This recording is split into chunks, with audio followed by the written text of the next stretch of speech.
नमो नमः. नमस्कार. मी सुचेता परांजपे आणि आजपर्यंत तुम्ही कदाचित माझे इतर काही व्हिडिओज पाहिले असतील, पण आज मी मुद्दाम एक छोट्या छोट्या व्हिडिओची शृंखला घेऊन तुमच्यासमोर येणार आहे. आणि याच्यात काय असेल तर संस्कृत म्हणजे दोन्ही संस्कृत भाषेतल्या गमती, वाङ्मयातल्या गमती, वाङ्मयाची ओळख, त्याच्याबरोबर अपरिहार्यपणे येणारी आपली संस्कृती आणि इव्हन मराठी भाषेतल्या काही गमती जमती, हे सगळं मी तुमच्यापर्यंत पोचवायचा प्रयत्न करते. संस्कृत हा माझा अतिशय आवडता विषय आहे आणि का आहे त्याचं कारण सांगते. मी संस्कृत का शिकले, कारण मुंबईला माझ्या शाळेमध्ये विजया जोशी नावाच्या एका बाईंनी मला इयत्ता 8वीमध्ये पहिल्यांदा संस्कृत शिकवलं आणि मी संस्कृतच्या प्रेमात पडले. त्यामुळे मला असं वाटलं की आपण कसं कुठल्याही कार्यक्रमाची सुरुवात गणेश पूजेनी करतो किंवा कधीही कार्यक्रम असला एखादा समारंभ की ईशस्तवन करतो, तसंच आपण आजसुद्धा एका गणपतीच्या श्लोकाने सुरुवात करूया. याचं कारण असं की एक तर ईशस्तवन होईलच आणि दुसरं म्हणजे ज्या बाईंचा मी उल्लेख आता केला त्यांनी मला शिकवलेला हा पहिला श्लोक आहे. आजसुद्धा माझ्या प्रत्येक वहीवर मी तो श्लोक लिहित असते. सो लक्षात ठेवा की हा जरा गमतीचा श्लोक आहे. इतरत्र तुम्ही कदाचित हा श्लोक पाहिला वाचला नसेल. श्लोक असा आहे, आधी मी पूर्ण म्हणते. अगजानन पद्मार्कं गजाननम अहर्निशम अनेकदंतं भक्तानां एकदंतं उपासमहे. उपासमहे आम्ही सगळे उपासना करतो. कुणाची? गजाननाची. ठीक आहे, पण पहिला शब्द गजानन असा नाहीच आहे, अगजानन असं आपल्याकडे सांगितलेलं आहे. मग आता गजाननाला अ म्हणजे नाही, जसं भय, अभय म्हणजे ज्याला भीती नाही, शोक दुःख, अशोक ज्याला दुःख नाही, असा अ हा नेहमी अभाव दाखवण्यासाठी येतो. मग अगजानन कसं म्हणायचं? तर शब्दाची फोड वेगळी करावी लागते. अ म्हणजे नाही आणि ग म्हणजे जाणारा. अग जो हालत नाही म्हणजे पर्वत, त्याला न ग असा सुद्धा संस्कृत शब्द आहे. तेव्हा ज्या म्हणजे जन्मलेली. कोण जन्मली आहे? हिमालयासारख्या पर्वतराजावरपासून पार्वती, तिला शैलपुत्री असं सुद्धा आपण नाव दिलेलं आहे.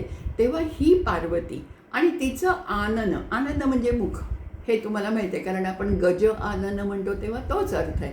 गणपती ज्याला गजाचं हत्तीचं मुख लावलेलं आहे तो. तेव्हा आणि पार्वतीचं मुख कसं आहे? पद्म म्हणजे कमळासारखं आहे.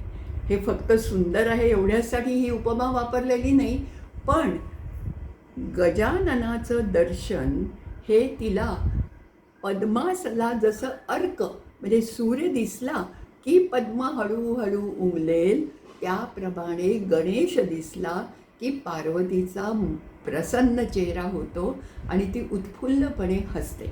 हा त्यातला अर्थ झाला. आता लक्षात आलं? अ ग जा आनन पद्म आणि अर्कम. ठीक आहे. मग गजाननम ते शब्द तुम्हाला येतोच. अहर्निश आपण मराठीत सुद्धा म्हणतो अहर्निश. अहर म्हणजे दिवस, निशा म्हणजे रात्र. रात्रंदिवस मी त्याची उपासमहे, आम्ही त्याची पूजा करतो. तो कोण आहे? एकदंतम उपासमहे. तेही आपल्याला माहिती आहे. कधीही गणेशाची मूर्ती, चित्र काहीही आणलं तर त्याच्या तोंडातून एकच दात आलेला आहे असं दाखवलेलं असतं. पण पहिला शब्द काय आहे? पुन्हा गंमत आहे. अनेकदंतम म्हटलंय. एकीकडे तर एकदंतम म्हटलं आणि आता अनेकदंतम शब्द कुठून आला? त्याची सुद्धा कशी गंमत आहे पहा. अनेक म्हणजे पुष्कळ, जे एक नाही ते अनेक. ठीक आहे. मग अनेक दम इथे शब्द तोडायचा. देणारा म्हणजे जसं शुभ देणारा तो शुभद, वर देणारा तो वरद, गणपतीचंच नाव आहे वरद.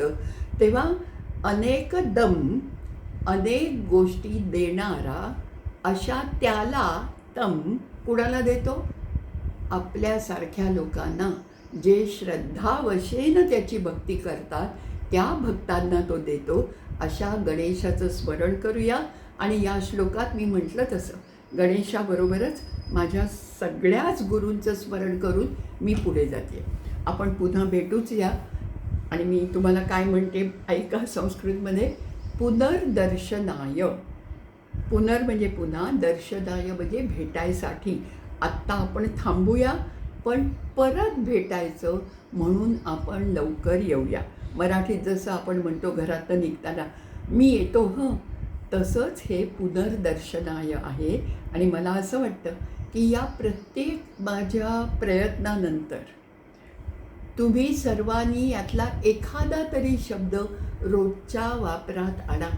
घरातून निघताना पुनर्दर्शनाय असं म्हणणं खूप अवघड नाही आहे, पण त्याच्यामुळे तुमच्या मुलाबाळांच्या कानावर, घरातल्यांच्या कानावर संस्कृत पडेल. आणि माझी अशी ठाम खात्री आहे की जे कानावर पडतं ते मनावर राहतं.